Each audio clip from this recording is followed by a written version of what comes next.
والهابرو لا سينا كو غبابا أديمسا كو erga of beeke karaa akkamii irra deemaa akka ture isiniif himuu barbaada. Akkasuma namoota tokko barumsa ta'a jedhee yaada. Maqaa koo yoo baruu feetan Miftahaa Awwal Haji Abdulqaadir jedhama. Iddoon dhaloota kootii godina Arsii aanaa Sirkaa ganda Soolee Faraqqasaatitti dhaladhe. Gosatti haddaadha. Haji Abdulqaadir haddaa yoo jedhan namoonni hedduun beekuu danda'anii aadima guddaadha. Akaakayyuun kiyya nama aalima jechuudha. Ani erga of baree jireenya koo baay'ee bu'aa bahii hedduu dabarseera. Seenaa akkasii yoo yaadadhu baay'ee natti dhaga'ama. Wanni hedduu waan inni irraanfanne baay'eetu qaba. Haa ta'uutii garuu bu'aa bahii hedduun sun dabreera. Ani akkuma nama kamuu yeroo of beeketti barumsarra ilaalchi kiyya gara biizinasaati.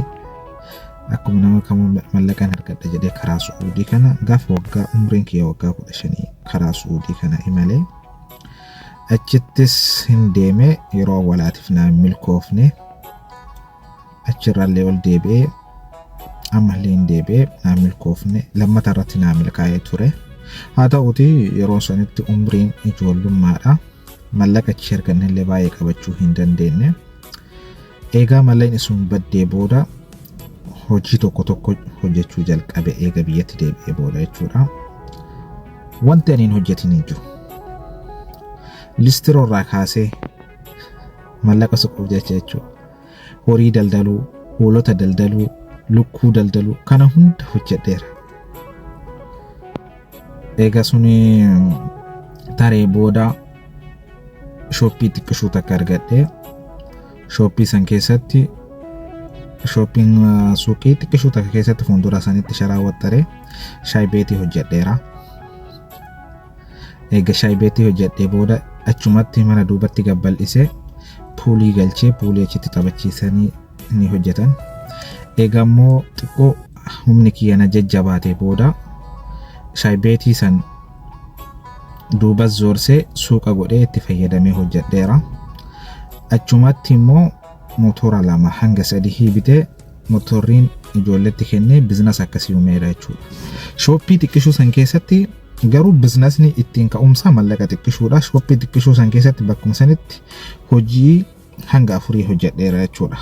Isa tokkoffaa awwal irratti jalqaba wanti ka'umsa naa ta'e shaay beetii hojjedheera. Shaay beetirraan puuliin galeera. Puuliin eega galee booda shaay beetii duuba deebisee suuqii baneera 3 jechuudha. Isa afuraffaa motorriin jechuudha.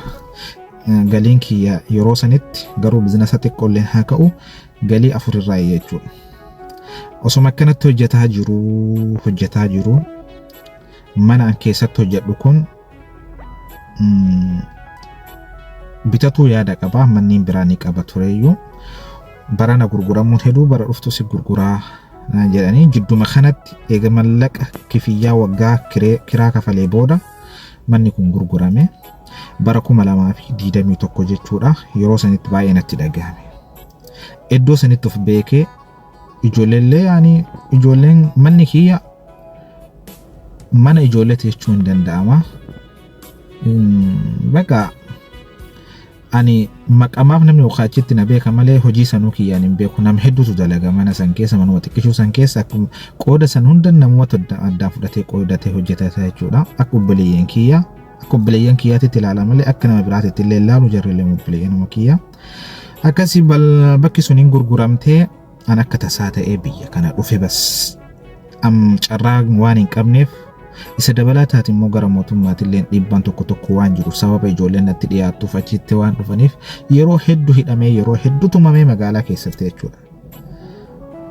Akkasii mallaqa wanti anamma waan kana isiniif kaaseef beetu biizinasa keessan biizinasa ka'umsa keessanii hin tuffatinaa waan jedhuuf isinii kaase. Erga biyya kana dhufee akka nama kamuu dhufee bakka dhaqu wallaalee yeroo koronaa san jechuun hoteela buree namni na fuudhu dhabame jechuudha.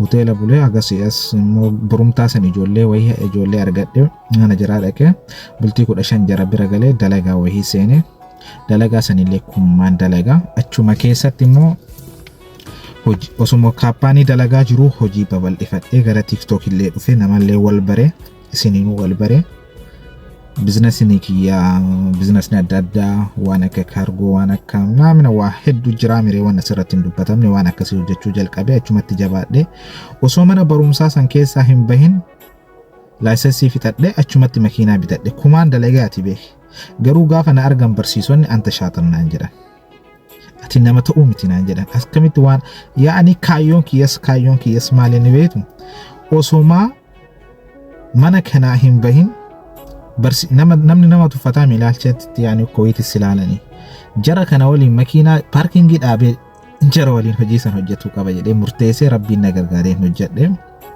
alhamdulillah yeroo sanitti lafa amma caraqaa jedhamu kana Adaamaa bitee jiru kaampaanii san keessa jiru osoo barumsa kana baradhu isa dabalataatii gobeessaa ana sirkaatii duraa hin qabaa bakka lama qabaachee jechuudha achuma keessa taa'ee yaani wadni biyyatti muuxannoon biyyatti qabu sun bakka 3-4 hojjedhu sun kaampaanii keessa illee hamma seenina dhoowwine dalagaa koo babal'ifadhe amma immoo yoo waggaa lama fixee heega bahee booda inumaa in sodaataa ture bakka kana bahee wayi rakkadhaa waan jedhu waggaa tokko gaheeraan erga bahee baay'ee sodaataa ture haa ta'uuti garuu rabbiin na gargaaree biizinasni kootillee gara kaargootillee taatee waan kamuun babal'ate ammallee haala gaariirra jira dura caraqaa lamaan qaba caraqaa lamaan sun akkuma taate kunoo hin jirti garuu hamma ammaatitti waan isin taatuun beenu agas as mana eegaawii tokko Adaamaa bitadhe isa dabalataa dammoo sirkamarratti mana jireenya gaarii jedhamu tokko akka liivilii saniitti bitadhe jechuudha hamma maa jedhen ta'uu faarsu ta'a wanti kana hunda isiniif ibsuuf maa inni beektu yoo sammuun keessan bal'isee kan yaadu taate ni jijjiiramta namoonni hedduun sila anaaf naa tarti waan jiru weettiste eegeen siif tarti ati sammuu kee bal'isii biizinasa kana qoradhu biizinasni kun na baasaaf nan baasuu nama waliin hojjettu yoo filatte yeroo muraasatti ni jijjiiramta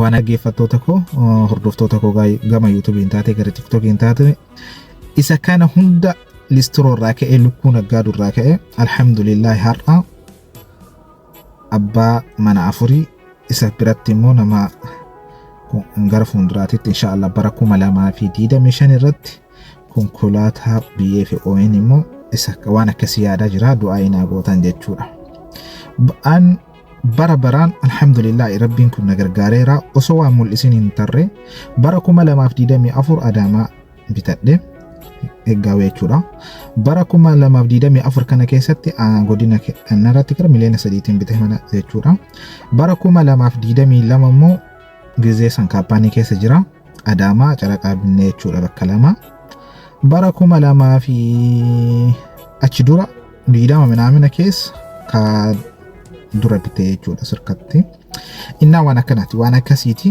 irra caala yoo kaayyoo qabaatte bakka kana hin gaayattee kan yaaddu taate yoo kaayyoo keessan irratti ciccite ingeessa bakka san innaa isinitti haa tolu wanti isin ibsuu barbaadeef qabeenya hamimmaa kana qabaachuu osoo hin ta'in akka irraa barattan biizinasa tuffachuu baannaan kumaan dalagee waan biraa irratti dalagee bakka kana ga'e jechuu har'aanta hamma alhamdulillah rabbiin fayyaa nuu kenninaa hunduun dhaqqabamaa warri abdii kutattan abdii hin kutatina kan isin jechuu barbaada akkas inshallah isinitti haa tolu gara YouTube kiyyaa seenaa gara jaakoo seenaa wanti hin dagatamne tokko namni anas irratti kaayyoo kiyya akka galmaan gahu na gargaare haadha warraa tiyya jechuudha nama gaarii nama maaf akkas gootaa maaf akkanan taane maaf akkas hin godhini hin jenne nama akkuma sitti tolee godhii jedhu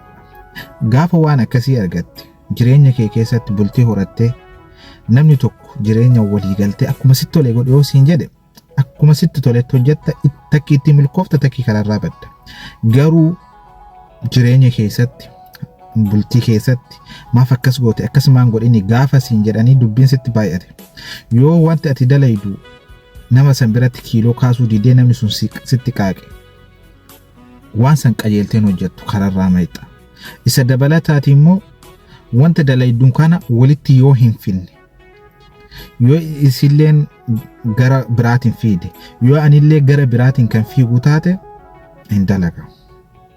Wanti keessatti akka gaariitti galateeffachuu barbaadu wanti bultii kiyya keessatti jireenya kiyya keessatti ani tokkoffaa ittiin milkaa'e haadha warraati. Maaf jennaan qaaqatu hin jirre.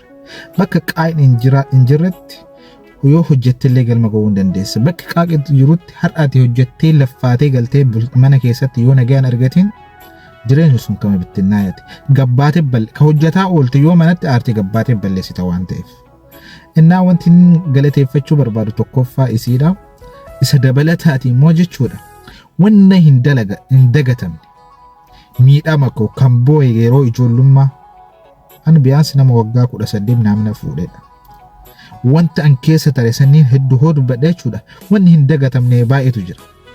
Garuu wanti immoo wanti sunniin bu'aa bahiin sunniin dhiibbaan namaa jechi namaa akka daraan ani itti cimu na godhe hin dagadhu. Garuu yeroo san garuu ammallee waan san bira taree alhamdulillah bakka gaarii jira.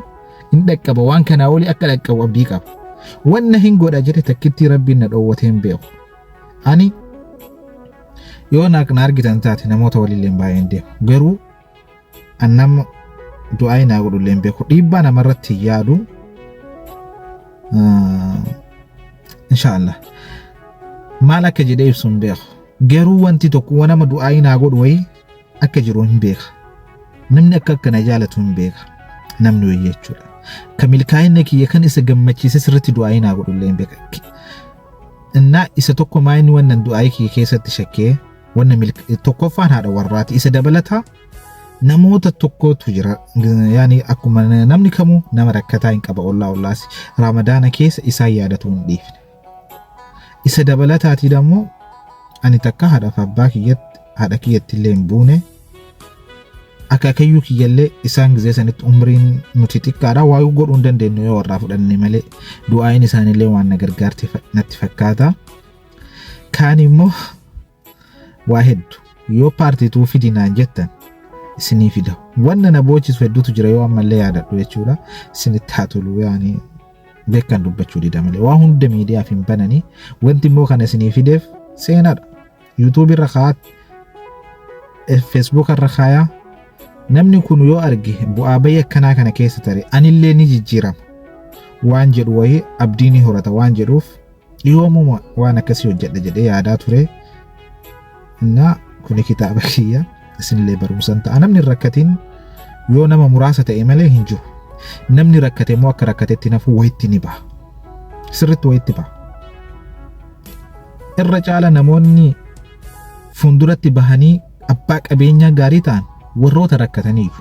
Ilmi ati akka gaariitti qabdu hookaa duriyyee ta'ee yookaan mana sigaaraa manaaman akkasitti hafa. Amma nuti rakkannee rakkinne keessatti guddannee ilmaan teennam ilmaan waan fakkeenyaaf ilmaan gafaa qaba. Wanti hin dalagadha jedhu wayii ittiin dhaga'amu. Qabeenyaan qabu sallaala yaani abbaan kiyya akkanaa qaba abbaan kiyya akkanaa qaba waan akkas jedhu yaada. Innaa isinitti haa tolu. Rabbiin isin rakkisini jireenya keessa rabbiin isin fudhachuu barbaada. Assalamu alaikum. Partiituun kotoo jettanii